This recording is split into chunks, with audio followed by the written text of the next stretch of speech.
Hello and welcome back to another episode of the SuperCoach Corner podcast. And here again for another team preview, getting into the West Coast Eagles. And joining me as always is Tice.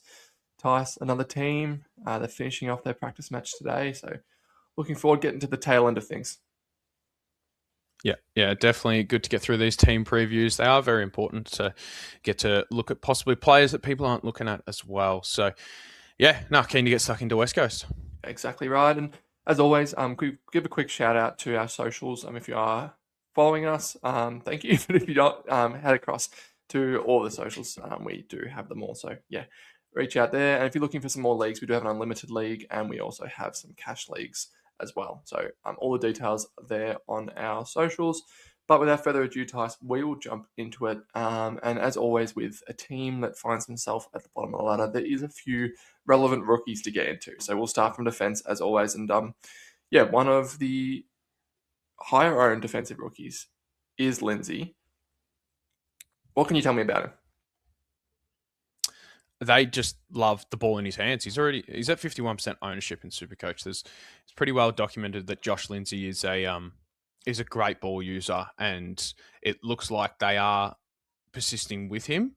All reports coming out of the West Coast camp is that he's just unreal off halfback. So, yeah, ran across halfback last week in the last patch notes, the last preseason notes that we've seen.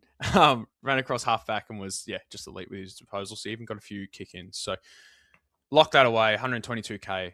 It's an easy one, even if you just have him on your bench. Perfect. No, we love to hear that. And like I mentioned, they're playing today in their practicing match against Freo, so it'll definitely be one to watch, Tice. What about Allen? Bo Allen, obviously, was a highly touted draft pick a couple in 2024 draft. Didn't get a good run at it last year and didn't really show what he can be made of. But do you think there's a chance for a breakout year this year, or is it something we sort of have to wait for? Probably need to wait for at this point. They did a scratch match last week, and he was playing with the B team. So, he's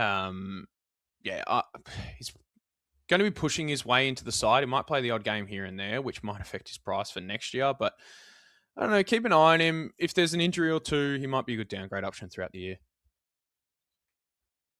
Yeah, I think that's fine. Especially that slightly elevated price for 152k. You could probably leave that alone. Moving on to the midfield, and this is where it starts to heat up a little bit for the West Coast Eagles. We'll start with the number one draft pick, Tice. Obviously, number one draft pick does come with that elevated price tag at just over 200k, but Willem Dersma, so many of them now. Willem Dersma, number one draft pick last year. Obviously, a highly touted youngster.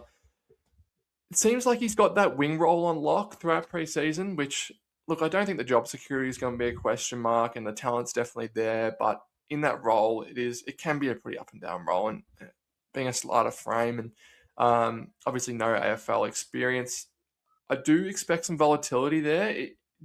Do you think he has the upside that you can start him? I know he's not highly owned at the moment, so I think a lot of people are sort of wanting to wait and see what we get from Willem. But is it someone that's on your radar at all? He has to be on the radar if he's number one draft pick, right? Like he's clearly that good of a player. He's in 40% of sides, which I thought was a bit more than I was expecting when I've seen it. But yeah, 200k for wing role. Yeah, he's probably going to get up to the 300, 350k with good job security because he's the number one draft pick. But how much that's going to fluctuate throughout the year, and you want to be buying a rookie that you can trust on field at 200k, which I don't think I can just yet. Apparently, he's impressed for the main side, but yeah, probably not a massive, have to start in this role. Yeah, I agree. I just think there's at that price tag, you want to be confident. I'm just not confident enough at this stage, but happy to wait and see. Harry Schoenberg, Tice, that they're really impressed with what he's brought to their preseason. Obviously, it was start of opportunity at Adelaide. A few years back, he sort of showed what he could do, but was slowly pushed out of that side. I think come round one, if he's getting a spot in that side, even if it is at half forward, mid rotation, I think it is like he's got AFL experience. I think he could do a really good job for us, even just like running around on our bench a little bit. Yeah, he's come across from Adelaide. Yeah, like you said, starved of opportunity to Adelaide, and yeah, can produce some nice scoring for Supercoach. As you alluded to, he's playing across half forward. He's the main half forward that gets that 20 to 30% CBA mid. From what we're seeing at the moment. And look, we're going to throw him in the basket of Dev Robertson and Finn McRae because a lot of people are looking at starting those two, but we'll get to those in a sec. But yeah, he's ahead of Finn McRae at this point on that half forward role. So you can pick with a bit more certainty that he's going to get games. He's got a lot more AFL experience than the other two. So I think he's going to be all right in this West Coast outfit. Yeah, I agree. He's got over 50 games of experience, has averaged over 70 in a full year before, so we know that he can do it at this level. Just needs to have the role, really. So the job security seems to be there at this stage, and the role's not too bad. So I'd like to see him today and obviously in next week's practice match as well, and just see where those other higher end rookies are. But at that price, the experience that you get from there, I do like it, especially in that D9, D10 sort of area. I wouldn't be going as far as trusting him on my field, but I like it as a starting option.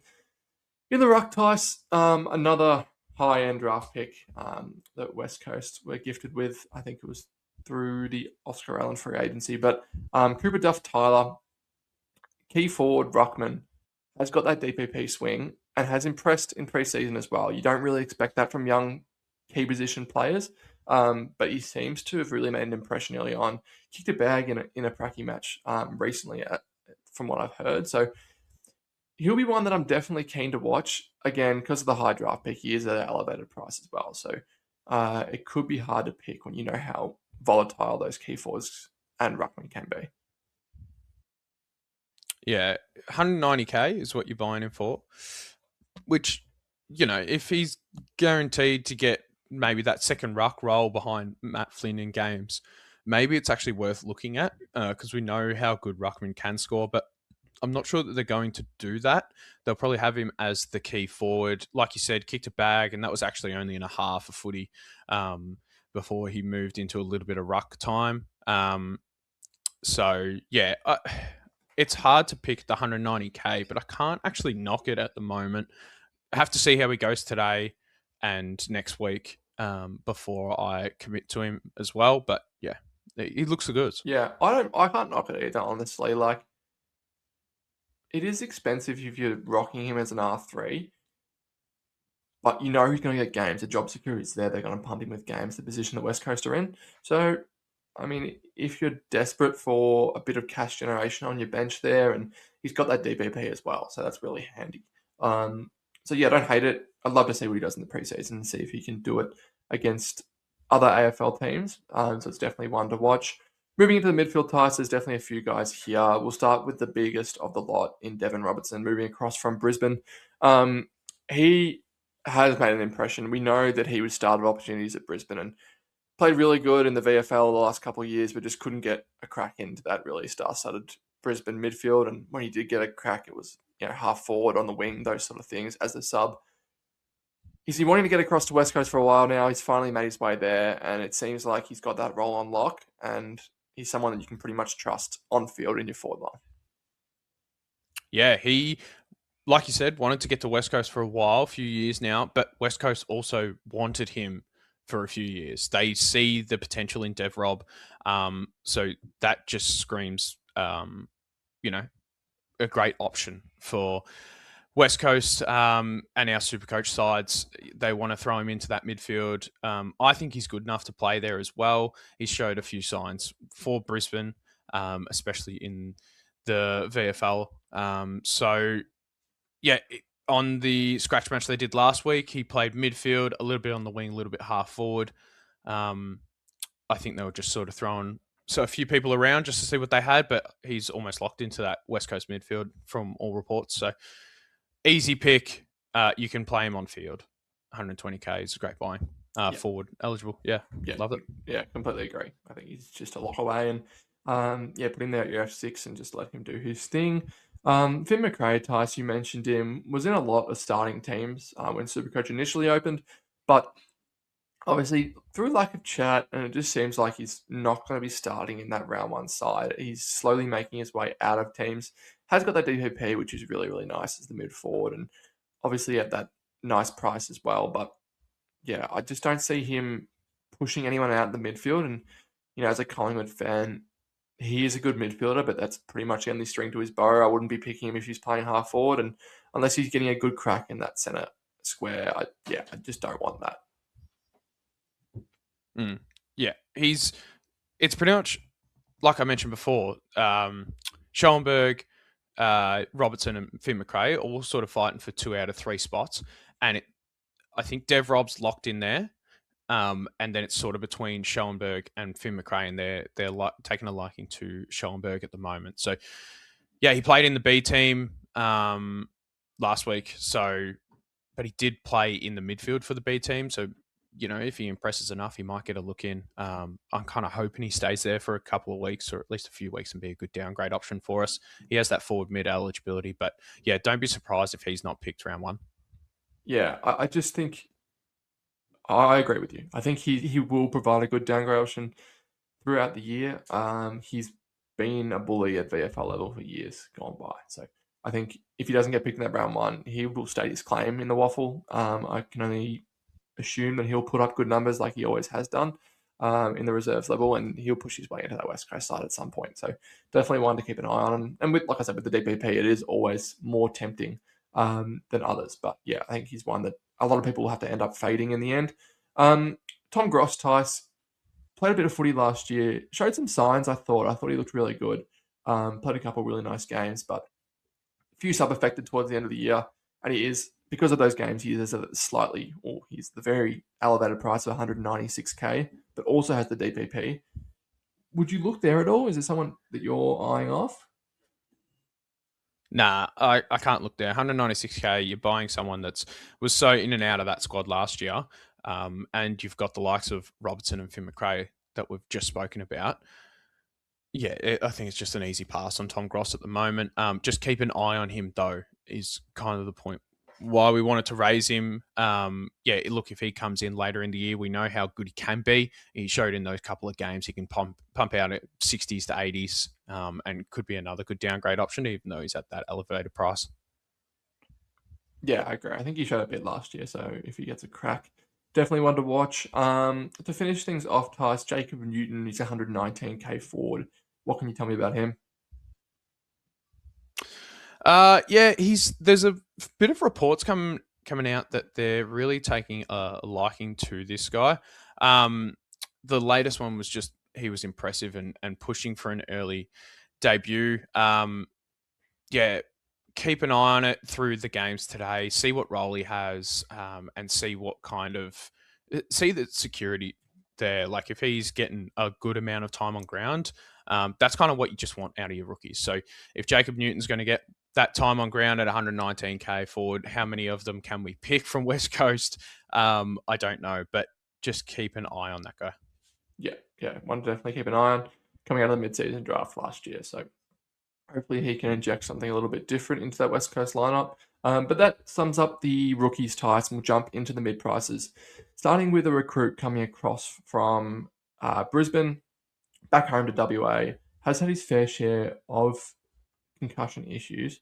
Brandon Starcevic, do you think his role can expand more in West Coast colours? We know we saw him in Brisbane as that lockdown defender and did a really, really good job at that.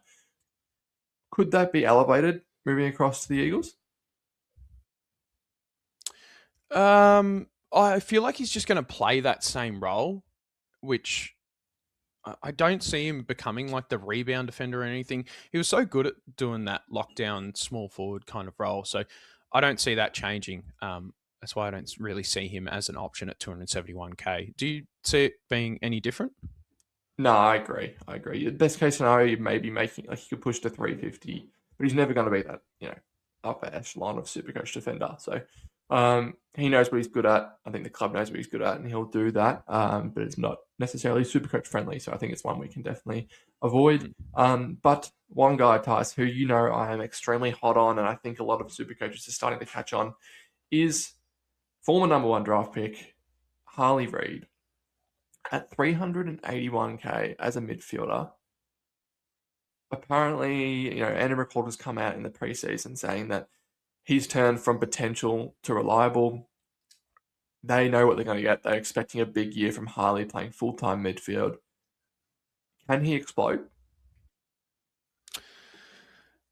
Look, he can. He has the role. He played full mid last year, pretty much. I mean, there was a small period where he went off half back. But then, they just kept him straight into that midfield, just getting 60, 70, 80% CBAs. So, you're locked into that role. Everyone knows he's got the potential. He can just break games open. I can't knock this pick, to be honest. It's a lot to commit to a guy that you need to get up to the premium scoring. But looking at the West Coast outfit, who else is going to get the points out here? Like, there's probably one other premium that's really going to take some points in Right, Tom McCarthy, who we'll get to. But I don't mind that. Yeah, maybe the GOAT. But I don't mind. I don't mind the Harley Reid pick at all. I really can't knock people for going there.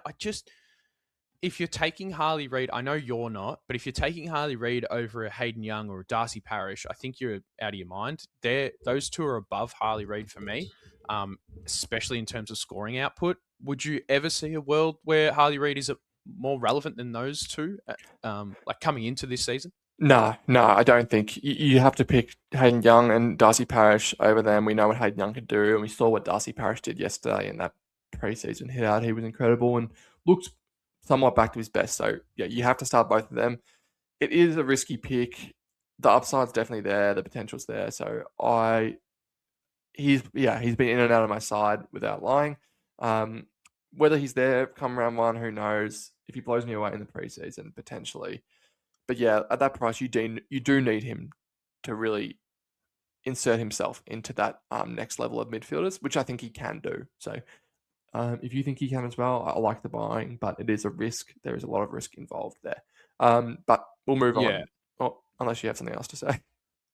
Yeah. Well, the other thing is that when he's resting, he's just going to rest forward. Obviously a bit on the bench as well, but he can easily outbody some guys up in the forward line as well. We know he's got that bigger frame, even for his age. Like, I think he's going to be a nice little forward, maybe impact the scoreboard kind of thing. It's just, are they going to get it down there enough when he is resting down there? But we're obviously buying for the midfield role, which it looks like he's locked in. So I really like it. Yeah, no, I'm the same. I like it as well, but it'll hurt me not to start him, but I feel like it could be too risky. But moving on into the premium stars, there's a few that you mentioned, and we'll run through them starting from the fence. Ryan Marriage, I mean, I think he's a lock in everyone's sides. Do you agree?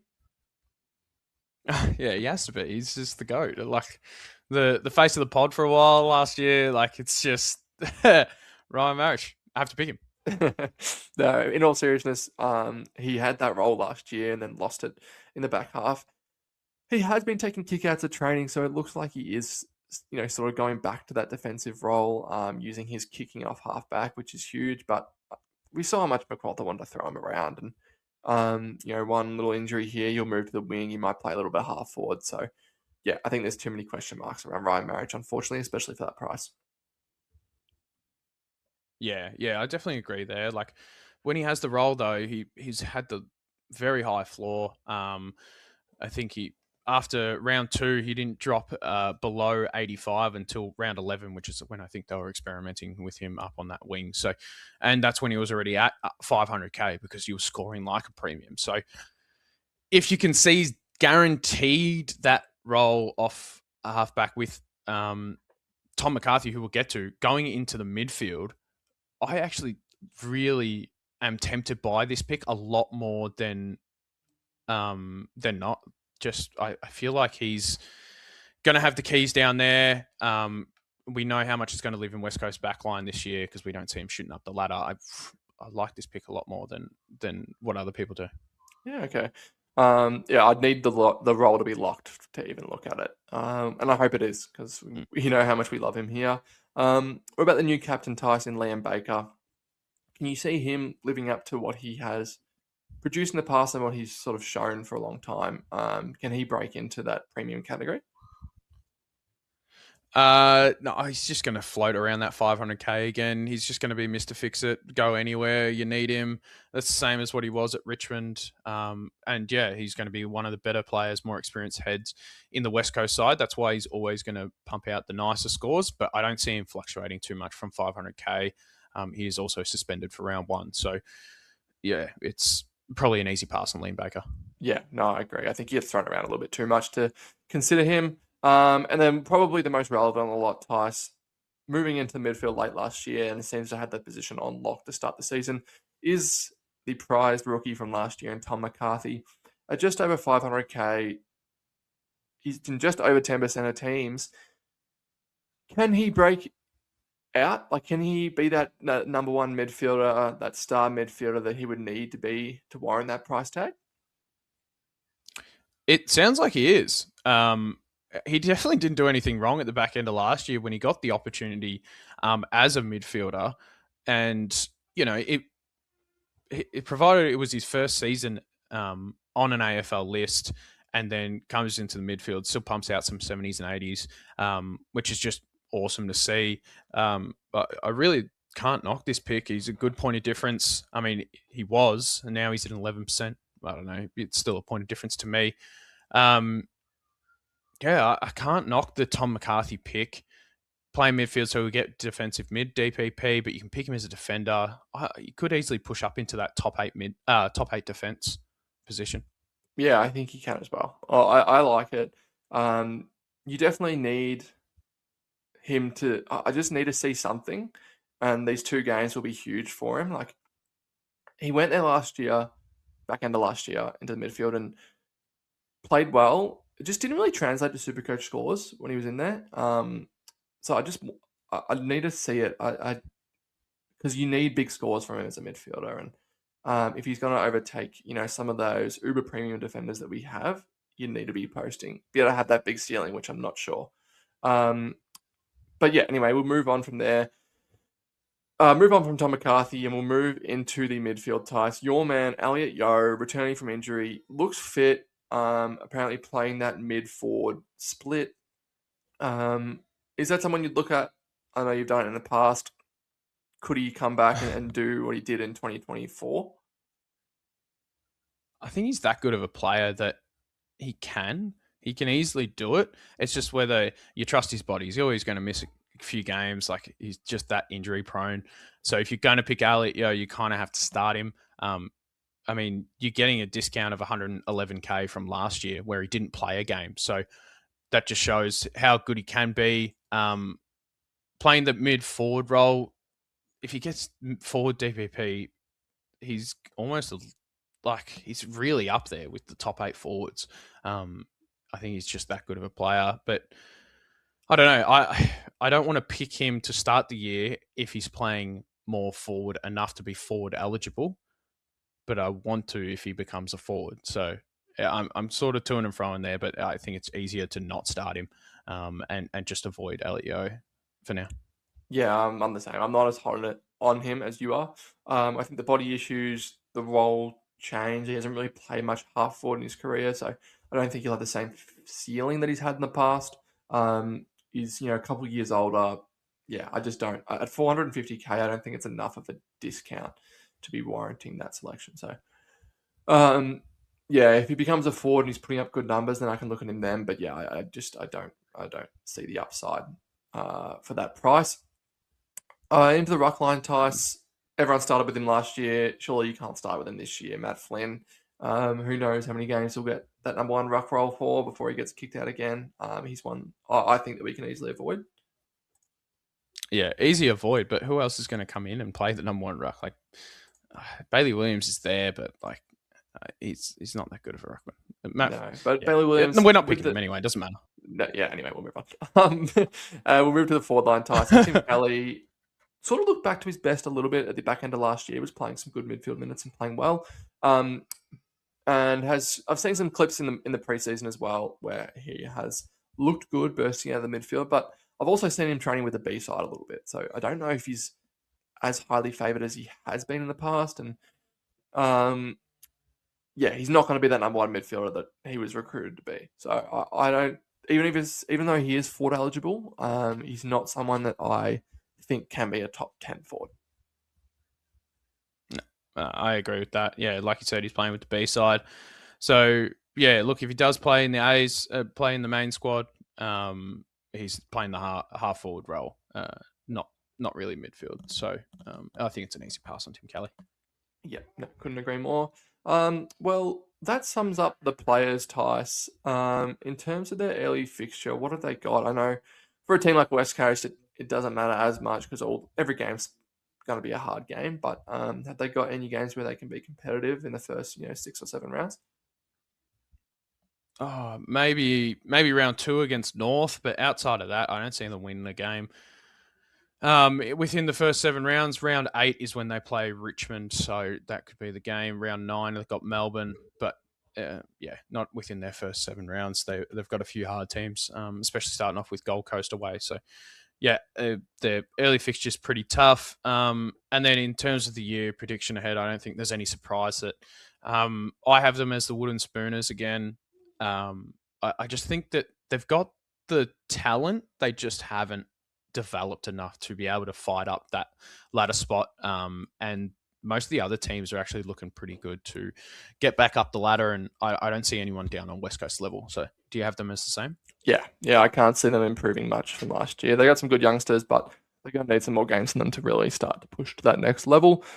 But that sums up this West Coast team preview, Tice. One more to go. We'll finish off with the Doggies. Again, if you have any questions, feel free to reach out on any of our socials. Give us a follow, like, subscribe, and all of that jazz. But until next time, we'll see you then. Thanks, Tice. Thanks, mate. Cheers.